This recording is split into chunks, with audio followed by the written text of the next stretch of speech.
우리는 많은 설교를 들으며 살아갑니다. 그리고 많은 설교에서 우리가 이 땅을 어떻게 살아가야 하는지에 대해서 이야기하죠. 우리는 이 땅을 어떻게 살아가야 할까요? 예수님은 이 땅을 살아가는 우리들에게 큰 계명 두 가지를 말씀하십니다. 하나님 사랑과 이웃 사랑, 이 두 가지에 대해서 우리에게 말씀하시죠. 그렇다면 우리는 어떻게 일상생활 가운데서 이 이웃 사랑을 실천하며 이 땅을 살아갈 수가 있을까요? 그 첫걸음은 우리의 권리 내지는 우리의 대우를 포기하는 것에서부터 시작이 될 것입니다. 나의 것을 포기하는 것에서부터 하나님의 사랑이 이 땅 가운데 싹 틔어지기 시작한다라고 하는 것이죠.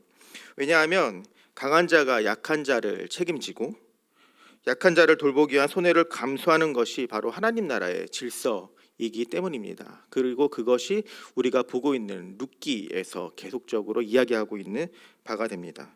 비록 우리는 세상에 몸담고 살아가고 있지만 우리의 정체성은 하나님 나라의 백성이죠.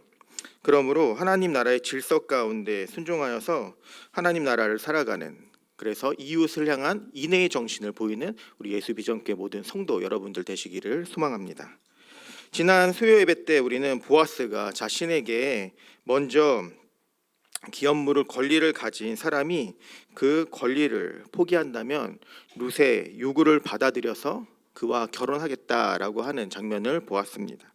이제 4장에서는 보아스가 성문으로 올라가는 장면으로 전개가 됩니다.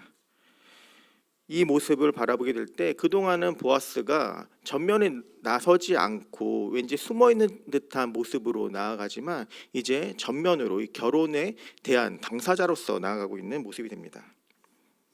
수동적인 그저 룻의 요청에 응하는 모습이었던 이 보아스가 이제 사장에 들어서면서 능동적으로 행동하는 그 모습은 성문에 올라가서 기업무르의 문제를 법적으로 처리하기 원하는 모습으로부터 시작이 되는데요. 고대 이스라엘에서 결혼식은 개인의 문제가 아니라 한 마을의 잔치와도 같고 또 문제가 되었습니다. 그래서 보아스는 이 공적인 절차를 밟기 위하여서 성문으로 향하게 되었고 장로들과 백성들이 보는 앞에서 더 가까운 기업 물을 자와의 그 절차를 해결하길 원했던 것이죠. 그런데 4장 1절에 보게 되면 보아스가 성문에 가자 마치 보아스가 말하던 기업 물을 자가 그의 앞을 지나가는 모습이 성경에서는 등장합니다. 이런 구문을 우리는 이전에도 한번 본 적이 있었죠. 2장에서의 말씀입니다. 2장의 말씀에서 룻이 엘리멜렉의 친족 보아스가 속한 밭에 우연히 이르게 되는 장면을 우리는 이전에 2장의 말씀에서 이미 보았습니다. 하나님의 섭리로 룻이 보아스를 만났다라고 하면 지금 보아스는 더 가까운 기업물을 권리를 갖고 있는 그 사람을 우연히 만나고 있는 장면이 되는 것이죠. 하나님의 섭리 가운데 우연을 가장한 그 만남이 2장에 이어서 4장에서도 지금 반복되고 있는 모습입니다. 하나님의 보이지 않는 손길이 지금 이들 가운데 계속적으로 역사하고 계심 우리는 성경 가운데 보고 있는 것이죠. 우리의 삶 가운데도 이와 같은 우연과 마침의 순간들이 계속하여 교차하여 우리 삶 가운데 우리를 인도해 나아갑니다. 우리의 삶 가운데 역전의 순간은 순식간에 일어날 수 있을지 몰라도 그 과정에서는 수많은 엎치락과 뒤치락이 하나님의 손길 가운데 일어나고 있다라고 하는 것이죠. 우리의 삶 가운데 그 어느 것 하나 하나님의 손길 가운데서 벗어나는 것은 없습니다. 모조리 다 하나님의 손길 가운데 우리의 일들이 일어나고 있는 것이며 하나님은 우리의 삶의 주권자 되시는 것이죠. 어떤 것은 우연을 가장해서 또 어떤 것은 우리의 자유의지를 최대한 허용해서 어떤 것은 하나님의 강권적인 인도하신 가운데 우리의 삶은 하나님의 손길 안에 있게 되는데 이것을 하나님의 섭리의 3대 원리라고 이야기합니다. 첫 번째가 우연을 가장해서, 두 번째가 우리의 자유의지를 하나님께서 허용하셔서, 세 번째가 하나님께서 강권적으로 역사하셔서 이 세 가지의 섭리가 우리의 삶 가운데 가득합니다. 그리고 결국엔 하나님께서 우리의 삶을 인도해 나아가시는데 하나님께서 원하시는 선하신 계획 가운데 우리의 삶은 있게 되는 것이죠. 룻기 역시 이 하나님의 섭리 아래에 있는 모습입니다. 보아스는 기업 물을 자가 지나가는 모습을 보고 그를 부릅니다. 그런데 성경에서 그의 이름은 나오지 않습니다. 아무개여라고 하는 이름으로 보아스가 그를 부르고 있습니다. 그런데 우리가 흔히 생각하기에는 그를 부를 때 분명히 친척 관계이기 때문에 그의 이름을 아는 보아스가 그의 이름을 부르던지, 아니면 기업 물을 자가 지나가매라는 식으로 그의 지금 현재 신분에 대하여서 이야기해 줄 수도 있는데, 왜 성경의 저자는 아무개라고 표현했을까요? 아마 실제로는 보아스가 그와 친척 관계였기 때문에 그의 이름을 불렀을 것입니다. 그런데 이 룻기의 저자는 아무개라고 하는 이 호칭을 사용한 것을 보면 그를 부정적으로 우리에게 표현해 주고 있는 것으로 보입니다. 오르바와 또 룻과 결혼해서 10년 만에 후사 없이 죽은 것 외에는 룻기의 이야기에서 아무런 역할도 하지 않았던 오르바와 룻의 남편 기럧과 말론도 이름이 기록되어 있는 반면에 상당히 중요한 역할을 하고 있는 기업 물을 자가 그의 이름이 기록되어 있지 않고 오히려 아무개라고 하는 이름으로 기록되어 있는 것은 성경 저자가 그의 이름을 우리에게 알리지 않으려고 하는 의도를 드러내고 있는 것입니다. 이와 같이 저자가 기업 물을 자의 이름을 우리에게 알리지 않으려고 하는 근본적인 그 이유는 기업 물을 자가 가문의 주군이의 이름이 끊어질 지경에 있는, 끊어질 위험에 있는 이 상황 가운데 아무런 관심도 기울이지 않고 있기 때문에 성경 저자는 그의 가문에서 이 자신의 이름을 지금 끊어지게 되는 그런 모습으로 우리에게 그려주고 있습니다. 아무개를 만난 보아스는 성문에서 장로들을 모아서 계대 결혼과 기업 물을 자의 문제를 공적으로 처리하기 원합니다. 성읍의 장로는 당시에 지도자들이었죠. 그래서 정치적, 행정적, 군사적, 법률적으로 직책을 맡았던 사람들이 바로 이 장로들이었고, 그래서 누가 룻을 기업 물을 자로 결정할지에 대하여서 법적 정족수의 최소한의 숫자인 10명의 이 장로들의 숫자가 필요했기 때문에 지금 이곳으로 향했던 것입니다. 룻기 4장 11절을 보게 되면 보아스가 성문에 있는 모든 백성과 장로들이 우리의 증인이 되나니라고 했는데, 이를 통해 장로들은 재판장의 역할뿐만 아니라 이 기업 물을 자에 대한 증인으로서의 역할도 그들은 감당하고 있음을 우리에게 보여주고 있습니다. 이제 기업 물을 자와 보아스 간의 두 차례의 대화가 성경 가운데 기록되어 있는데요. 3절에 보게 되면 나오미가 남편 엘리멜렉의 소유지를 팔려고 한다라고 하는 말씀이 기록되어 있습니다. 두 가부는 그들 스스로의 힘으로 이 밭이 있다 할지라도 밭을 경작할 수 없었기 때문에 그 밭은 아무 소용이 없어 나오미는 그 밭을 지금 팔려고 하는 모습이죠.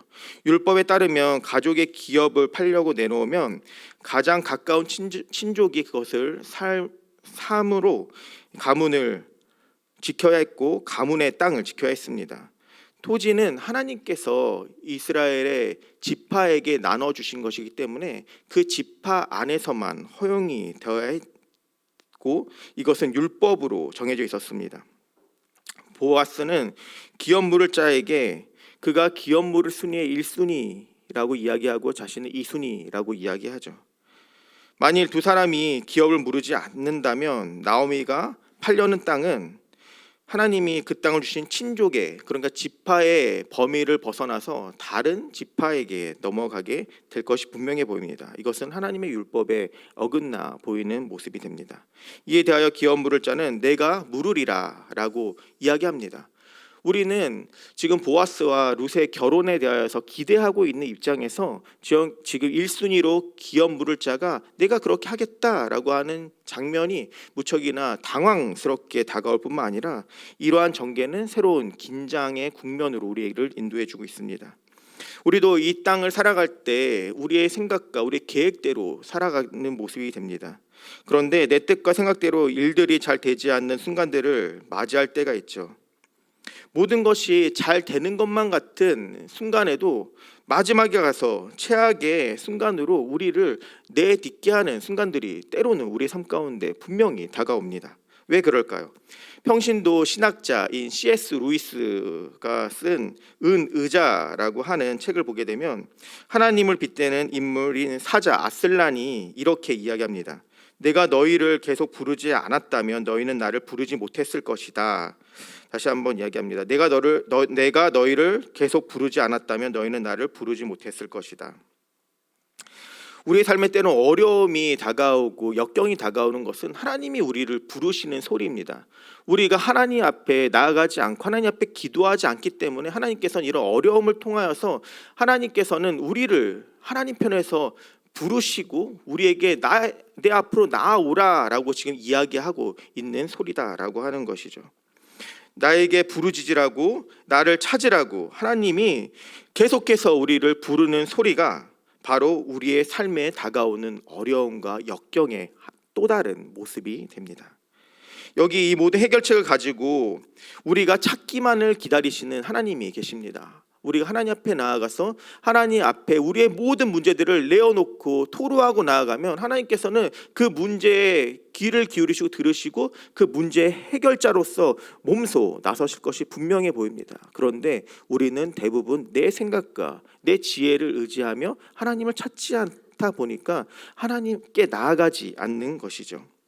문제를 내신 분이 답을 알고 있듯 모든 문제의 답을 아시는 분 하나님이 우리를 향하여서 우리를 찾고 계십니다. 이러한 주님의 부르심에 응답하는 것만이 우리에게 가장 최선의 길임을 알고 항상 우리의 문제와 어려움 가운데 주님을 온전히 바라보는 우리 예수비전교회 모든 성도 여러분들 되시기를 소망합니다.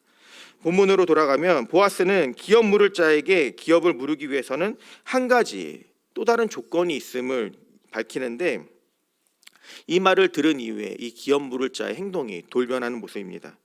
그에게 지금까지는 그저 나오미가 팔려고 하는 이 엘리멜렉의 토지를 누가 살 것인가 하는 이 문제만이 그에게는 문제로 다가왔었는데 이번에는 죽은 자의 아내 이방 여인 룻을 사서 그를 책임져야 한다라고 하는 새로운 조건이 그에게 붙어 있습니다.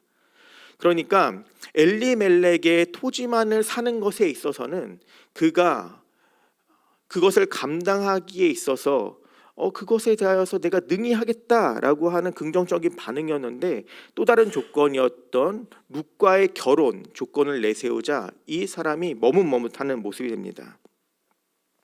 룻을 산다는 것은 룻의 아들을 낳게 되면 그 아들을 통해 죽은 자의 이름을 잇게 된다라는 것을 의미합니다. 성경에서 죽은 자의 기업을 세워야 한다는 것은 기업 물음과 계대 결혼이 친족 안에서 한 사람과 그의 재산을 보호하는 것과 이 연결이 되고 있는데요.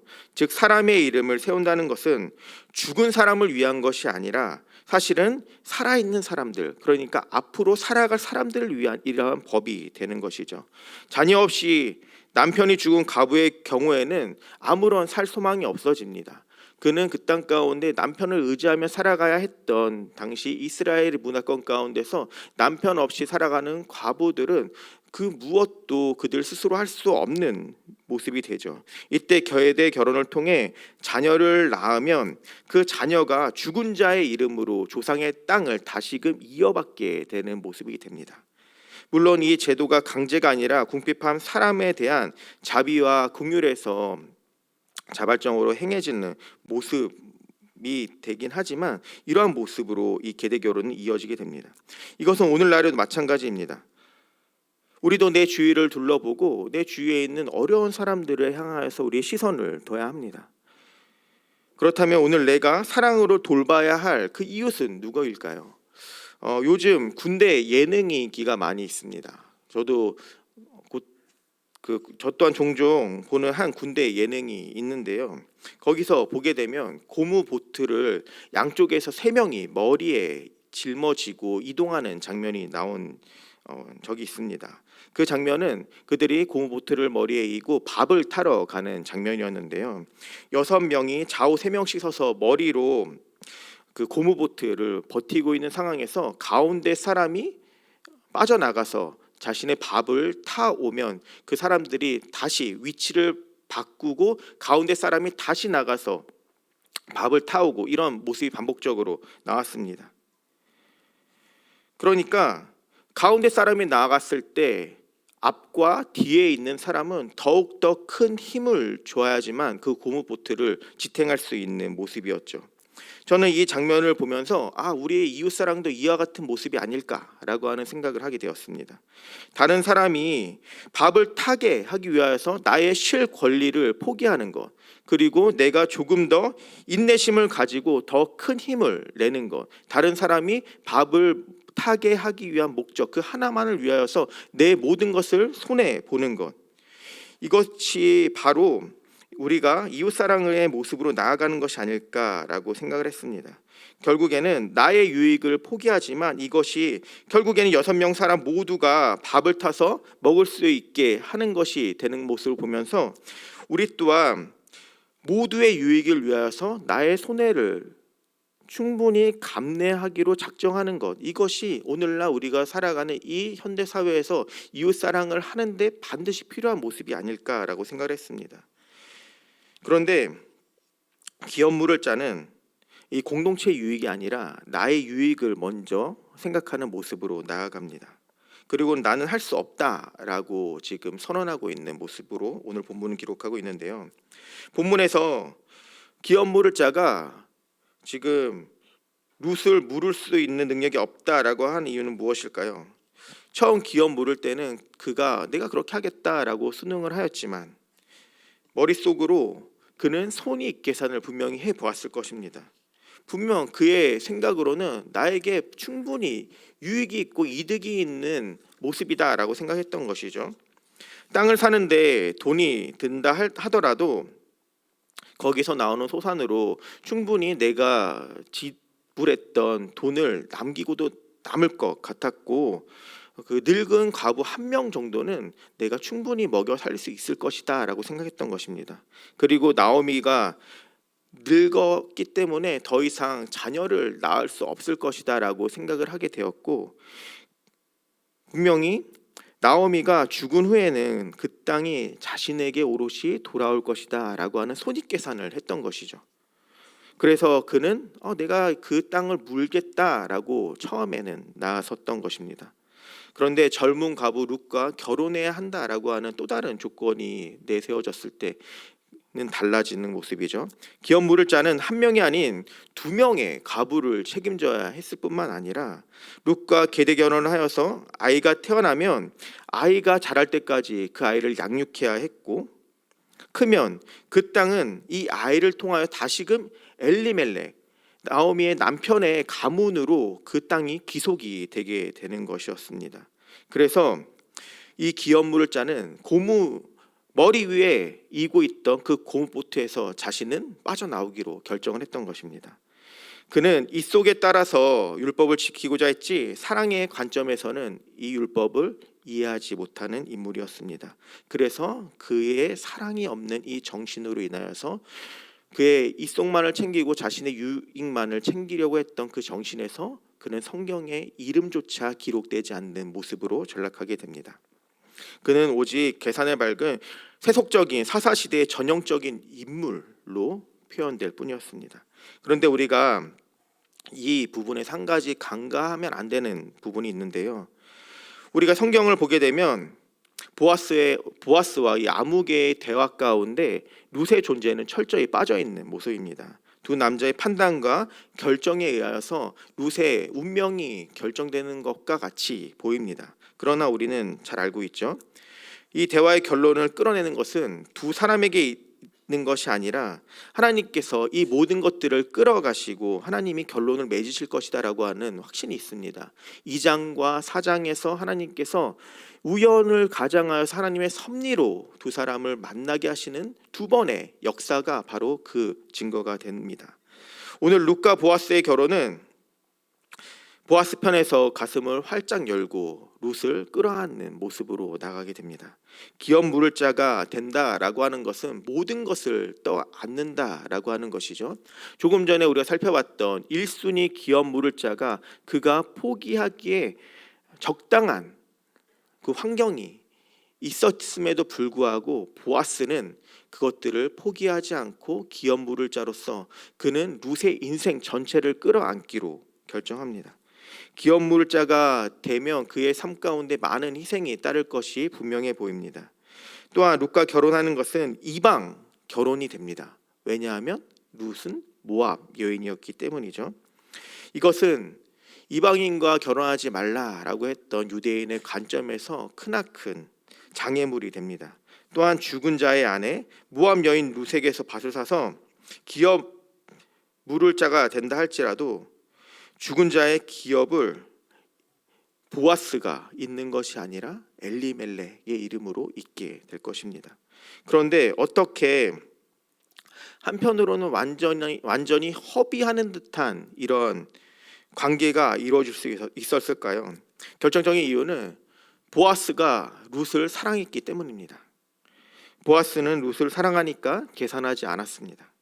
사랑은 돈의 가치로 환산할 수 없음을 우리에게 지금 보여주고 있는 장면이죠. 공간복음에서 보게 되면 우리가 잘 알고 있는 한 이야기가 나옵니다. 마리아가 예수님의 발에 향유 옥합을 깨트리는 장면 우리는 잘 알고 있습니다. 그녀에게 향유 옥합은 그저 하나의 액세서리나 하나의 치장을 향한 용품이 아니라 그의 전 재산이 바로 이 향유 옥합이었습니다. 그런데도 그녀는 주님을 위하여서 향유 옥합을 깨트리는 모습이었습니다. 이때 가룟 유다가 이 향유 옥합이면 300데나리온으로 바꿔서 많은 일을 할 수 있고 어려운 사람들 도울 수 있는데 이것이 무엇을 하는 행동이냐라고 하면서 그를 꾸짖는 모습이죠. 사랑이 없는 사람의 눈에는 이것은 희생, 이러한 사랑이 없는 사람의 눈에는 희생은 낭비입니다. 희생을 향한 모습, 사랑의 모습으로 그것을 바라보는 것이 아니라 그것은 낭비하는 것, 아무런 가치가 없는 것으로 그것을 바라봅니다. 그러나 예수님을 사랑한 마리아에게 이것은 전 재산을 다 드려도 아깝지 않은 헌신이자 사랑의 모습이었던 것이죠. 사랑이 없는 곳에는 이 가룟 유다처럼 계산하는 소리가 요란합니다. 가룟 유다는 그것을 통하여서 어떤 일을 할 수 있을 것인가를 먼저 생각했던 사람이었죠. 이를 통하여서 가룟 유다는 향유 옥합이 깨트려졌을 때 그것을 손해라고 생각했습니다. 그러므로 지금 마리아가 보인 이 사랑의 모습은 첫 번째 계산하지 않는 것에서부터 시작이 됨을 우리는 보게 됩니다. 결국 보아스 또한 마리아가 예수님에게 그랬던 것처럼 계산하지 않는 사랑으로 룻을 끌어안을 것입니다. 이제 말씀을 정리하겠습니다. 기업을 무른다라고 하는 이 의미에는 또 다른 의미가 한 가지 더 있는데요. 구속하다라고 하는 의미가 있습니다. 그래서 이 기업 물을 자는 구속자라고 하는 다른 의미로도 사용이 됩니다. 즉 두 가지의 의미가 되는 것이죠. 기업 물을 자와 구속자. 그러니까 보아스는 룻에게 그의 삶 가운데 구속자로서 함께할 것을 우리에게 이야기해 줍니다. 이것은 우리의 삶에도 다가오는 한 분이 있음을 이야기해 주는데요. 우리는 죽을 수밖에 없는 죄인의 모습이었지만 오늘 우리의 기업 물을 자, 구속자, 구원자로서 한 분이 우리를 끌어안으셨습니다. 우리를 끌어안았을 때 자신에게 임하게 되는 손해는 전혀 생각하지 않고 사랑 그 하나만으로 우리를 끌어안으신 분이 있습니다. 바로 예수 그리스도십니다. 기업을 모른다는 것은 지불하다 그리고 산다라고 하는 의미가 있는데요. 예수 그리스도는 피로 값을 주고 우리를 사셨습니다. 예수님은 우리를 사기 위해 자신의 몸값을 지불하셨습니다. 예수님의 일방적인 사랑으로 인하여서 우리는 다시금 새로운 인생을 살 수 있게 되었고 새 생명을 얻게 되었습니다. 룻기는 죽음에서 시작해서 생명으로 마치게 될 것입니다. 이러한 룻의 이야기에서 가장 열심히 일하시는 분은 누구입니까? 가장 열심히 일하시는 하나님의 섭리가 이 이야기들 가운데 가득 흘러 넘치고 있습니다. 우리의 삶도 마찬가지이죠. 여전히 쉬지 않고 일하시는 하나님의 인도하심과 하나님의 섭리가 우리의 삶을 이끌어 가시고 있습니다. 그러므로 하나님의 섭리 안에 죽을 수밖에 없던 우리 인생들은 하나님의 자녀가 되는 권세를 얻는 모습으로 역전의 모습을 우리는 갖게 될 것입니다. 하나님의 섬세한 손길이 우리의 삶에서 역사하기 시작하면 우리의 삶은 결코 패배하지 않을 것입니다. 이번 한 주도 우리가 고난 주간을 지나고 있는데요. 이러한 하나님의 사랑 가운데 우리가 있길 소망합니다. 하나님의 말씀 가운데 순종하고 그분의 세미한 음성 가운데 반응하며 믿음의 길을 우리가 걷길 소망합니다. 우리가 이 믿음의 길을 걸어갈 때 세상의 많은 사람들은 우리에게 어리석다라고 이야기할 수 있습니다. 보이지 않는 하나님을 믿는 우리를 향하여서 그토록 어리석은 모습으로 살아가는 우리에게 손가락질할 수도 있습니다. 그렇지만 우리가 걷는 믿음의 길은 역전이 보장되어 있는 길임을 우리가 온전히 소망하며 나아가길 소망합니다. 이 길은 우리에게 허락되어진 이 길은 하나님께서 피로 값주고 사신 길이 되고 결국에는 죄인에서 하나님의 자녀로서 우리를 역전시켜 주신 그 길이 되었습니다. 앞으로 우리의 삶의 예배 자리 가운데 온전히 주님을 따르고 살아갈 때 우리에게 새롭게 다가오는 그 역전은 다시 오실 예수 그리스도로 말미암아 우리에게 일어날 것입니다.